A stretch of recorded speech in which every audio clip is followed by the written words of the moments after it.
After week one of finals, the verdict is in. G'day everyone, Matt Thompson alongside Match Review Panel Chairman Mark Fraser. Off the top, let us tell you Fremantle's Zach Dawson is in the clear. More on the incidents involving him in a moment. But first, his teammate Chris Mayne has been charged for striking Steve Johnson.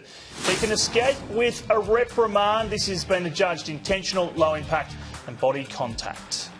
Yeah, in this one you see Mayne swing the arm and just contact Johnson, obviously, to the body there. So he swings it through, makes contact, Johnson goes down for a reasonable amount of time. We did receive the medical on that, which came back clear, but we believe that's a low-impact strike and his intent is to strike him, so it's intentional. No thought of looking at Steve Johnson then, considering the medical report came back clear for staging? He was down on the ground for quite some time. Yeah, we didn't consider that was a staging act. Johnson's not looking at Mayne when he strikes him, so we thought that was legitimate. Yeah, so the reaction's legitimate even though the medical report comes back clear. Yes. OK, now the Cats Freo game has received much of your attention, Mark. There's no doubt about that. Another incident involving Chris Mayne. This time he was the victim. Corey Enright has been booked for striking here. Intentional low impact and body contact. One down to a reprimand with an early plea, but of course he's injured as well out of this game, as we know.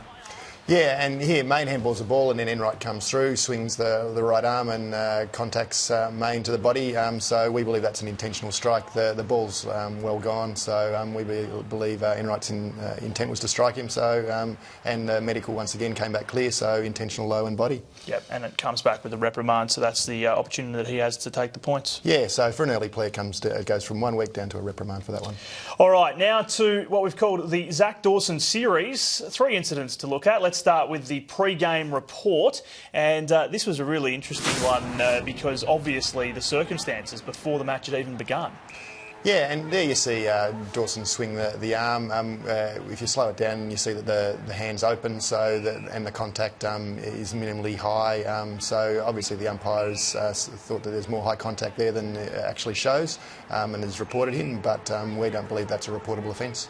OK, and as a result, of course, we know there was a free kick, but that's obviously the umpire's call on the day. Yes, yeah, but not a report from us. All right, now next up was this on Matthew Stokes. Talk us through this. Yeah, with this one, it happened off ball.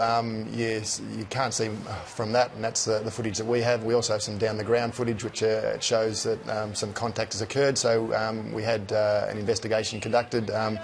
With that investigation, it came out that there was just body contact there of a minimal nature. The medical came back clear, so from that we didn't think that there was conclusive proof that a reportable offence had occurred, so we did not charge him. Matthew Stokes was interviewed as part of that investigation. Am I correct in saying, what did he say? Yeah, I'm not sure exactly what he said, but the information relayed to us was that there was body contact. There was no high contact with that, and that it wasn't of a great force. All right, and thirdly, in the series involving Zach Dawson, high contact with Joel Selwood.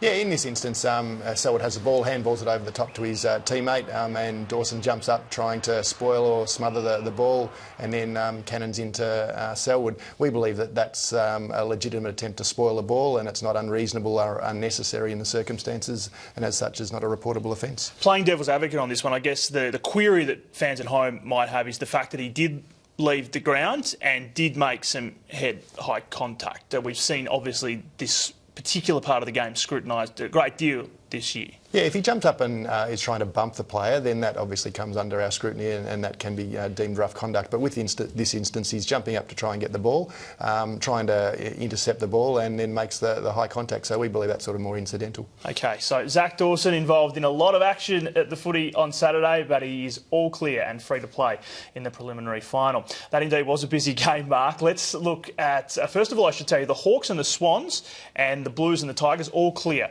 from both those games. We do have one incident to look at from the Collingwood-Port Adelaide game. This was a late bump from Alapati Carlisle on Luke Ball. Yeah, in this instance, the ball is kicked actually to Ball, who tries to grab it there, and Carlisle stops, props and makes the contact there. The majority of the force is to the body, and there's no forceful high contact, so we don't believe that that's a reportable offence. All right, so there we go. It was a busy first weekend of finals for you. Now the job's easy from here on, isn't it? Barring any kind of controversy. Yeah, I think the controversy's the worry. Yeah, exactly. All right, Mark, thank you very much. Appreciate it as always, and your honesty. Thanks. Mark Fraser with us, the chairman of the MRP. Well, that is the verdict for this week. Thanks for watching.